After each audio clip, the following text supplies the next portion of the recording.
नमस्कार दोस्तों, स्वागत है आपका न्यू डिस्कशन में। आइए डिस्कस करते हैं आज का करंट अफेयर्स। बेंगलुरु के अंदर स्पंज सिटी बन रही है, इसके बारे में जानेंगे। यह है कोले वेटलैंड्स, केरला के अंदर है, चर्चा भी की है, इसके बारे में जानेंगे। यह है वहीदा रहमान, इन्हें हाल ही में दादा साहब फाल्के अवार्ड से नवाजा गया है, तो इनके बारे में भी जानेंगे। जो बेंगलुरु है वहाँ पर काफ़ी सम्मेलन हुआ है, इंटरनेशनल काफ़ी सम्मेलन वहाँ पर आयोजित किया गया है, तो इसके बारे में भी जानेंगे। यह है बालसम फूल, ये प्रजाति के बारे में भी जानेंगे। तो आइए स्टार्ट करते हैं पहली न्यूज के बारे में। बेंगलुरु के अंदर स्पंज सिटी बनाई जा रही है, तो इसके बारे में जान लेते हैं कि स्पंज सिटी होती क्या है। जलवायु परिवर्तन के कारण जो अनियमित रूप से बारिश हो रही थी, इस बारिश के कारण जो शहरों के अंदर बार बार बेंगलुरु के अंदर बार बार जो बाढ़ आ जा रही है, उस बाढ़ का सामना करने के लिए, विशेष बाढ़ पानी को रोकने के लिए निचले इलाके में एक भूमिगत टैंक बनाया जाएगा। भूमिगत मतलब ग्राउंड लेवल पर एक टैंक बनाया जाएगा, ताकि जो पानी है स्पंज पूरी तरीके से सोख जाए और सोख के इस टैंक में भर जाए और शहर जल्दी से ही खाली हो जाए, शहरों में बाढ़ का सामना करना न पड़े। यह जो बीजिंग है, जो चीन की राजधानी टोक्यो है, पिट्सबर्ग है, इन सब शहरों में जो लागू किया गया है स्पंज सिटी की अवधारणा, उसी अवधारणा पर बेंगलुरु में भी बनाया जा रहा है।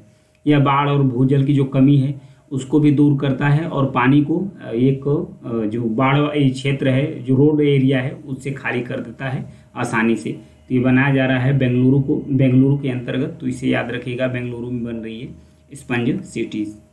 नेक्स्ट है वहीदा रहमान है। यहाँ पर देखिए, इन्हें हाल ही में 2021 का 53वां दादा साहब फाल्के अवार्ड से इन्हें सम्मानित किया गया है। साथ साथ इन्हें लाइफ टाइम अचीवमेंट पुरस्कार भी इन्हें दिया गया है। यह इन्हें कब दिया गया है? जब 69वें यानी कि 69वें राष्ट्रीय फिल्म पुरस्कार समारोह हो रहा था, उसी समारोह के दौरान इन्हें प्रदान किया गया था। जो दादा साहब फाल्के पुरस्कार है, इसके बारे में जानेंगे। यह भारत का सर्वोच्च सिनेमा पुरस्कार है, यानी कि फिल्म जगत में जो सबसे सर्वोच्च सम्मान होता है, वो होता है दादा साहब फाल्के सम्मान होता है। इसे प्रति वर्ष दिया जाता है, राष्ट्रीय फिल्म पुरस्कार समारोह में ही इसे प्रदान किया जाता है।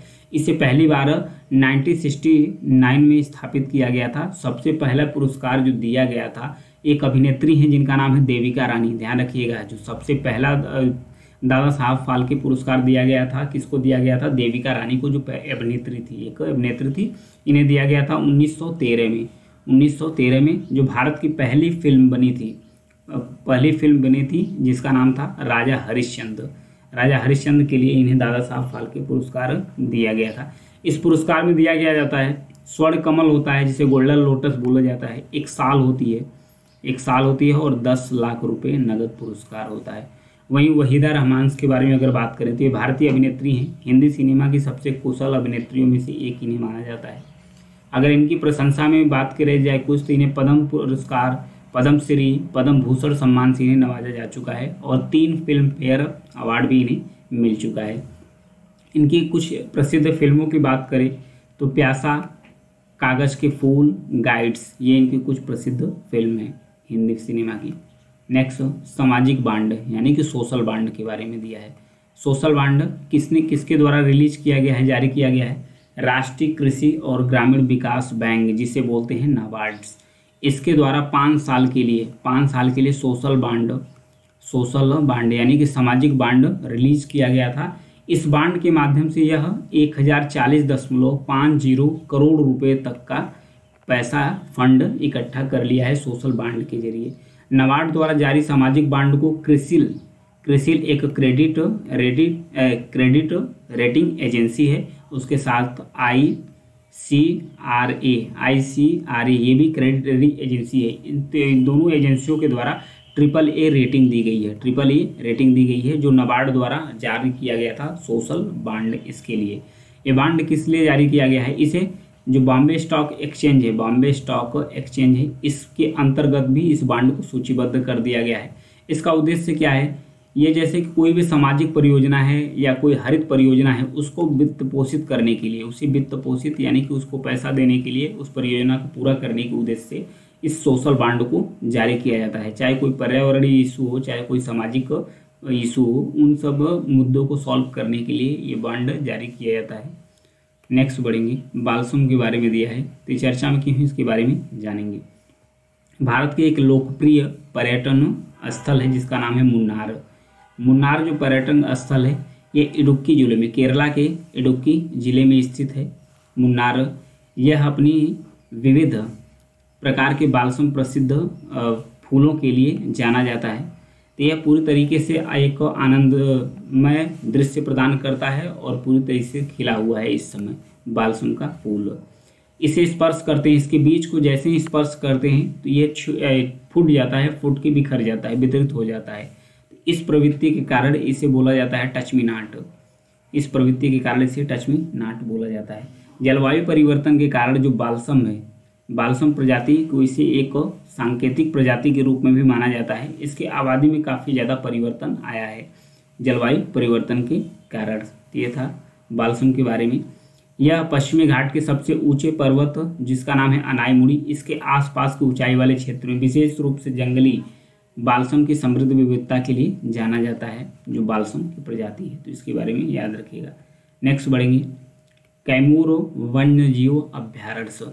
हाल ही में बिहार को, यहाँ पर देखिए ये है बिहार का कैमूर जिला, यहीं पर है कैमूर वाइल्ड लाइफ सेंचुरी, जिसे हाल ही में बाघ अभ्यारण्य में कन्वर्ट करने की बात चल रही है। बाघ अभ्यारण्य में कन्वर्ट करने की इसको बात हो रही है। तो बिहार को दूसरा बाघ अभ्यारण्य मिल जाएगा। भारत में एक पहले से बाघ अभ्यारण्य है जिसका नाम है वाल्मीकि बाघ अभ्यारण्य, जो वेस्ट चंपारण यानी कि बिहार का जो पश्चिमी चंपारण जिला है वहाँ पर स्थित है वाल्मीकि नेशनल पार्क। ये दूसरा नेशनल पार्क हो जाएगा बिहार का। अभी तो एक ही था, दूसरा नेशनल पार्क हो जाएगा जिसका नाम हो जाएगा कैमूर नेशनल पार्क। अभी ये कौन सा है, कैमूर वाइल्ड लाइफ सेंचुरी है। तो ये था, यह बिहार का सबसे बड़ा नेशनल पार्क है जो कैमूर वाइल्ड लाइफ सेंचुरी है, सबसे बड़ा। यह कैमूर और रोहतक 2 जिलों में फैला हुआ है। इसकी स्थापना 1979 में इसे स्थापित किया गया था। तो ध्यान रखिएगा, बिहार का दूसरा अपना बाघ अभ्यारण्य मिल गया है जिसका नाम है कैमूर बाघ अभ्यारण्य।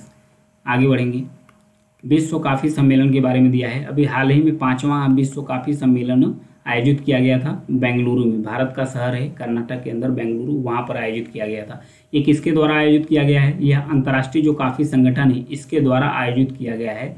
जो अंतर्राष्ट्रीय काफ़ी संगठन है संयुक्त राष्ट्र का एक बॉडी, एक निकाय है, संयुक्त राष्ट्र का एक निकाय है अंतर्राष्ट्रीय काफ़ी संगठन। यह पहली बार हुआ है कि जब किसी एशियाई काफ़ी उत्पादक देश में पहली बार विश्व काफ़ी सम्मेलन को आयोजित किया गया था। इस सम्मेलन में सबसे ज़्यादा चर्चा जिस बात की रही है वो है पुनर्योजी कृषि, वो है पुनर्योजी कृषि। तो जानते हैं पुनर्योजी कृषि होती क्या है। पुनर्योजी कृषि मतलब एक समग्र कृषि दृष्टिकोण होता है जो मिट्टी की गड़बड़ी को कम करता है, फसलों में विविधता लाता है और कवर फसल जो होती है उसका उपयोग करते हैं और पशुधन को इंटीग्रेट करते हैं और मिट्टी के स्वस्थ जैव विविधता स्थिरता में सुधार करने पर ध्यान केंद्रित किया जाता है पुनर्योजी कृषि में। तो इस पर सबसे ज़्यादा चर्चा रही है विश्व काफ़ी सम्मेलन के अंतर्गत। आइए इस संगठन के बारे में जानते हैं जो इंटरनेशनल कॉफ़ी ऑर्गेनाइजेशन है। इसे संयुक्त राष्ट्र के तहत 1963 में स्थापित किया गया था, जिसका जो हेड क्वार्टर्स जिसे मुख्यालय बोलते हैं लंदन में है।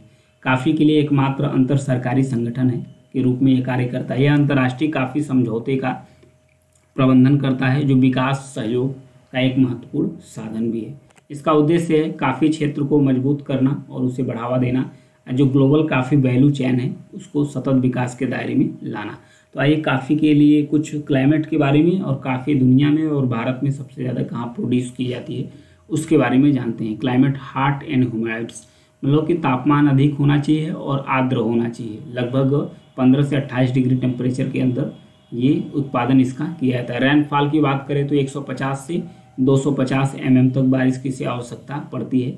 सबसे ज़्यादा भारत में जो वेस्टर्न घाट है वहाँ पर होता है। अगर राज्य की बात करें तो कर्नाटक के अंदर भारत में सबसे ज़्यादा कॉफ़ी का उत्पादन होता है हाईएस्ट। उसके बाद केरला का नंबर आता है, फिर उसके बाद तमिलनाडु का नंबर आता है, फिर उसके बाद आंध्र प्रदेश का नंबर आता है। तो ध्यान रखिएगा साउथ इंडिया में ही है सबसे ज़्यादा कर्नाटक, फिर केरल, फिर तमिलनाडु, फिर आंध्र प्रदेश, ये हाईएस्ट है। अगर पूरी दुनिया में बात करें विश्व में तो भारत 6वां सबसे बड़ा कॉफ़ी का उत्पादक देश है। अगर भारत पूरी दुनिया में नंबर 1 की बात करें तो नंबर 1 कॉफ़ी प्रोड्यूसर राज्य है जो ब्राज़ील है, ब्राज़ील देश है। ब्राज़ील दुनिया में सबसे ज़्यादा कॉफ़ी का उत्पादन करता है। भारत का स्थान कौन सा है, 6वां है। भारत में जो काफ़ी की जो प्रजातियां पैदा की जाती है उसका नाम है अरेबिका और रोबस्टा। 2 प्रकार की काफ़ी की प्रजातियां भारत में उत्पादन की जाती है। और प्रजातियों की बारे में बात करें तो रोबस्टा हो गया, एक्सेलेसा हो गया, अरेबिका हो गया, फिर उसके बाद लाइबेरिका हो गया। ये सब काफ़ी की 3-4 वैरायटीज़ हैं, तो इसके बारे में दिया था, तो इसे याद रखिएगा। नेक्स्ट आगे बढ़ते हैं। कोले वेटलैंड्स के बारे में दिया है, ये चर्चा में क्यों है? केरल के अंतर्गत है। सबसे पहले लोकेशन देखिए, केरल के अंतर्गत, केरल का एक जिला है त्रिशूर जिला है, वहाँ पर स्थित है, लोकेट करता है कोले वेटलैंड्स। यह एक अंतर सरकारी स्तर पर इसे मान्यता प्राप्त रामसर स्थल है जो कोले वेटलैंड है।